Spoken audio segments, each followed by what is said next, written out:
Vous savez ce magasin iconique avec ce petit chien qui écoutait un gramophone? HMV était autrefois le géant mondial de la musique physique, dominant littéralement l'industrie du divertissement pendant plus d'un siècle. Mais en 2013, cet empire s'est écroulé de manière spectaculaire. Comment une entreprise qui a vendu les premiers disques des Beatles, qui a survécu à 2 guerres mondiales et qui était synonyme de musique dans le monde entier, a-t-elle pu disparaître aussi brutalement? La réponse va vous choquer, car HMV n'est pas morte à cause de la technologie. Elle est morte à cause de son refus obstiné d'évoluer. Aujourd'hui, nous allons décortiquer l'une des faillites les plus instructives de l'ère numérique. Une histoire qui résonne encore aujourd'hui dans chaque secteur d'activité. Car ce qui est arrivé à HMV pourrait arriver à n'importe quelle entreprise qui ignore les signaux d'alarme du marché. Remontons aux origines de cette tragédie commerciale. HMV, ou His Master's Voice, naît en 1921 avec une mission simple mais révolutionnaire: démocratiser l'accès à la musique. À cette époque, écouter de la musique chez soi relevait du luxe absolu. HMV change la donne en rendant les disques accessibles au grand public. L'entreprise britannique devient rapidement le symbole de l'innovation musicale. Elle signe les plus grands artistes de l'époque, des légendes du jazz aux premières stars du rock. Dans les années 50 et 60, posséder un disque HMV équivalait à posséder un morceau d'histoire musicale. Leurs magasins deviennent des temples de la culture, des lieux de pèlerinage pour les mélomanes du monde entier. Le succès de HMV repose sur un modèle économique génial pour l'époque: contrôler toute la chaîne de valeur. De la production des disques à leur distribution, en passant par la vente au détail, HMV maîtrise chaque étape. Cette intégration verticale les permet de maximiser ses marges tout en offrant une expérience client unique. Les consommateurs font confiance à la marque HMV pour découvrir de nouveaux artistes et enrichir leur collection. Et décennies, cette stratégie fonctionne à merveille. HMV s'adapte aux évolutions technologiques successives, du vinyle au CD, de la stéréo au numérique. L'entreprise semble indestructible, un pilier immuable de l'industrie du divertissement. Ces magasins iconiques, avec leurs étagères infinies de disques et leur atmosphère unique, deviennent des institutions culturelles dans chaque ville où ils s'implantent. Mais voilà qu'au tournant des années 2000, l'industrie musicale commence à trembler sur ses bases. Internet fait son apparition et avec lui, de nouvelles façons de consommer la musique. Les premiers sites de téléchargement légal voient le jour.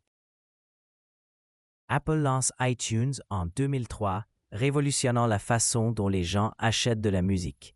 Puis arrive le streaming avec Spotify en 2006, promettant un accès illimité à des millions de chansons pour quelques euros par mois. Face à ces bouleversements technologiques majeurs, HMV aurait dû être la première entreprise à saisir les opportunités. Qui d'autre que le leader mondial de la musique était mieux positionné pour conquérir le marché numérique? HMV possédait tout: une base de clients fidèles, des relations privilégiées avec les maisons de disques, une expertise inégalée du marché musical et surtout une marque mondialement reconnue. L'innovation était là, sous leurs yeux, mais HMV a choisi de l'ignorer complètement. Pire encore, l'entreprise a activement combattu ces nouvelles technologies, les considérant comme une menace passagère plutôt que comme une évolution naturelle du marché.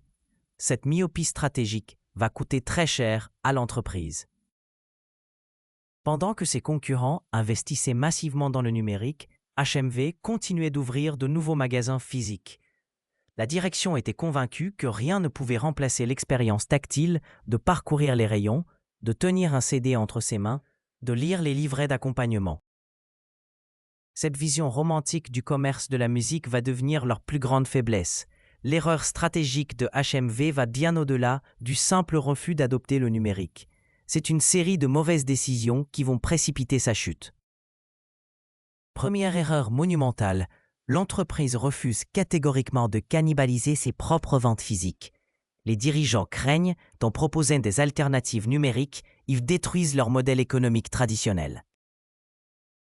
Cette peur de l'auto-cannibalisation les paralyse complètement. Deuxième erreur critique. HMV sous-estime drastiquement la rapidité d'adoption des nouvelles technologies par les consommateurs. Les études internes de l'entreprise prédisent que le passage au numérique prendra au moins 15 ans. En réalité, il ne faudra que 5 ans pour que le marché bascule définitivement. Cette mauvaise évaluation du timing les laisse totalement démunis face à la révolution qui s'opère. Troisième erreur fatale, l'entreprise investit massivement dans de mauvais secteurs. Au lieu de développer une plateforme numérique compétitive, HMV diversifie ses activités vers les jeux vidéo, les films et même les gadgets électroniques.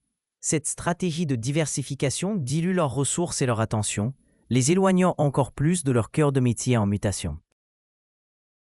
Quatrième erreur impardonnable, HMV ignore complètement l'évolution des comportements de consommation. Les nouvelles générations ne veulent plus posséder physiquement leur musique, elles veulent y accéder instantanément, n'importe où, n'importe quand. Cette révolution culturelle fondamentale passe complètement inaperçue aux yeux des dirigeants de HMV, trop attachés à leur vision traditionnelle du marché. La dernière erreur peut être la plus symbolique. HMV refuse de s'associer avec les plateformes émergentes. Quand iTunes propose un partenariat, HMV décline. Quand Spotify cherche des investisseurs, HMV n'y voit aucun intérêt.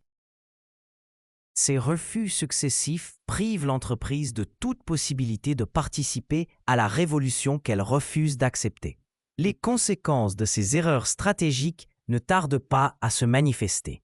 Dès 2005, les ventes de CD commencent à chuter de manière alarmante. Mais plutôt que de s'adapter, HMV double la mise sur son modèle traditionnel. L'entreprise ouvre encore plus de magasins, augmente ses stocks de CD et mise tout sur une hypothétique résurrection du format physique. Cette stratégie désespérée ne fait qu'aggraver la situation. Les coûts fixes explosent pendant que les revenus s'effondrent. Les magasins HMV, autrefois bondés, deviennent des déserts commerciaux. Les jeunes consommateurs désertent massivement les points de vente physiques, préférant télécharger leur musique en ligne ou s'abonner aux services de streaming. En 2010, la situation devient critique. HMV accumule les pertes financières colossales. L'entreprise tente désespérément de rattraper son retard en lançant tardivement sa propre plateforme numérique, mais il est déjà trop tard. iTunes contrôle le marché du téléchargement, Spotify domine le streaming, et HMV n'a plus aucune légitimité dans l'univers numérique. Les créanciers perdent patience, les actionnaires fuient, et les employés voient leur emploi menacé. L'empire HMV s'effrite de jour en jour, victime de son propre aveuglement stratégique. En janvier 2013, après 92 ans d'existence, HMV dépose le bilan. La nouvelle fait l'effet d'une bombe dans l'industrie du divertissement mondial.